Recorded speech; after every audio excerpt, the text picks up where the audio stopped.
জামাত তো বরাবরই ভারতপন্থী। কারণ মঞ্জুরুল ইসলাম, জামাত কি আসলে ভারতমুখী হওয়ার বার্তা দিচ্ছে ইস্তেহারে? ভারতীয় ছবি বা ভারতীয় সংস্কৃতিকে জামাত ওয়েলকাম করছে কিনা তাদের এই ইস্তেহারে? একটা গন্ডগোল সবাই করে, সেটা হলো যে জামাত কোনপন্থী। এই গন্ডগোলটা সবাই করে। জামাত তো বরাবরই ভারতপন্থী। কারণ মওদুদির জন্ম তো ভারতে, দাক্ষিণাত্যের আরঙ্গবাদে মওদুদির জন্ম হয়েছে।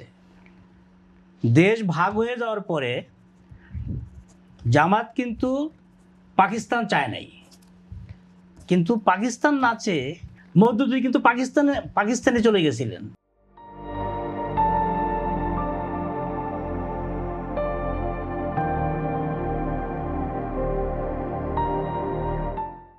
ভারত ছেড়ে পাকিস্তান চলে গেছিলেন, পাকিস্তানে গিয়ে তিনি তার রাজনীতি করছেন। আবার জামাত ইসলাম বাংলাদেশ চায় নাই, কিন্তু এখন তারা বাংলাদেশের রাজনীতি করতেছেন। আবার দেখেন তাদের ভুল যেই সমস্ত জায়গাটায়, আপনি যত কিছু বুঝান, আপনি সারাদিন তাদের সাথে কথা বলবেন, তারা বলবে শেষ পর্যন্ত না আপনি যা বলছেন সবই ঠিক আছে, কিন্তু বিষয়টা এইটা। দেখেন জামাত ইসলামী রাজনীতিতে এই যে এখন পর্যন্ত তারা কিন্তু বলে আমরা যত জেনে না জেনে যত ভুল করেছি এই জন্য ক্ষমা পাই, কিন্তু ওই আসল জায়গাটায় ওই জায়গাটায় কথা বলে না। আপনি জামাতের নেতাদের সাথে কথা বলবেন, তখন বলবে যে না সবই ঠিক আছে, তারা কিন্তু ওই যে নেহেরু ডক্ট্রিন নিয়ে কথা বলবে, 47দের দেশভাগ নিয়ে কথা বলবে। যখন আপনি 71 আসবেন তখন বলবেন না তখন তো আমার জন্ম হয় নাই, কিন্তু 47 নিয়ে কিন্তু কথা বলতেছে। আপনি দেখেন জামাতের, তবে আমি বলবো যে জামাত অত্যন্ত বিচক্ষণ একটা রাজনৈতিক দল। 91-এ বিএনপির সাথে মিলে গিয়ে বিএনপি হয়েছে, 86-এ এরশাদের সাথে চলে গেছে, এরশাদের রাজনীতি। এর আগে আওয়ামী লীগের সাথে আসতেছি আমি। 96-এ আওয়ামী লীগের সাথে গিয়ে আওয়ামী লীগকে ক্ষমতায় নিয়ে আসছে। আমি বলবো 96-এ বিএনপির সঙ্গে 96-এ জামাত যদি আওয়ামী লীগের সাথে না যেত, আওয়ামী লীগ 96-এ ক্ষমতায় আসতে পারতো না। আওয়ামী লীগ তখন মুসলিম লীগ হয়ে যেত।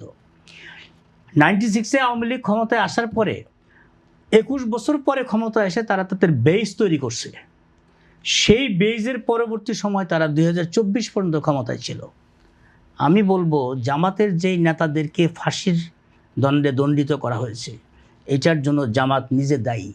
96-এ যদি তারা জামাতের কাছে না যায়, আওয়ামী লীগের সাথে না যাইতো, আওয়ামী লীগ এই কাজ করতে পারতো না, সুযোগও পেত না। আমরা খুবই সংক্ষেপে শেষ করতে হবে। কম্বাইন অপোজিশন পার্টি ছিল আইয়ুব বিরুদ্ধে, ওইখানে কিন্তু আওয়ামী লীগ আর জামাত একসঙ্গে ছিল। আরেকটা হচ্ছে কি, প্রত্যেকটা মানুষ, রাজনৈতিক দল ভুল করতে করতে কিন্তু একটা পর্যায়ে শুদ্ধ হয়ে যায়। আর জামাতে ইসলামী ভুলটাকেই শুদ্ধ মনে করে। 47 থেকে শুরু করে এই পর্যন্ত যতগুলো ভুল করেছে সবগুলোই শুদ্ধ মনে হচ্ছে। এখন এসে 2026-এ এসে তারা 26-এর আগ পর্যন্ত তাদের ভূমিকাটা ছিল স্বর্ণলতার মতো, কারোর উপর ভর না করে তারা বিস্তার লাভ করতে পারে না। এইবার এসে তো তারা মনে করলো যে আরে আমরা তো নিজের পায়ে দাঁড়াইতে পারি, আমরা এখন নিজের পায়ে দাঁড়াইলাম। এখন নিজের পায়ে দাঁড়ানো হলো।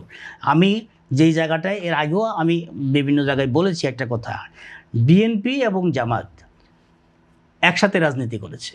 বিএনপি জামাতকে কি বলেছে? সমমনা। আমি তো এই জায়গায় প্রচণ্ড আপত্তি জানাই। যেই দলের প্রতিষ্ঠাতা জিয়াউর রহমান মুক্তিযুদ্ধ সেক্টর কমান্ডার, আর যেই দলের নেতা বাংলাদেশের বিরোধিতা করছে, তারা দুইটা দল সমমনা কোন হিসাবে হয়? কোন হিসাবে এই রাজনীতিটা হলো এই পর্যন্ত?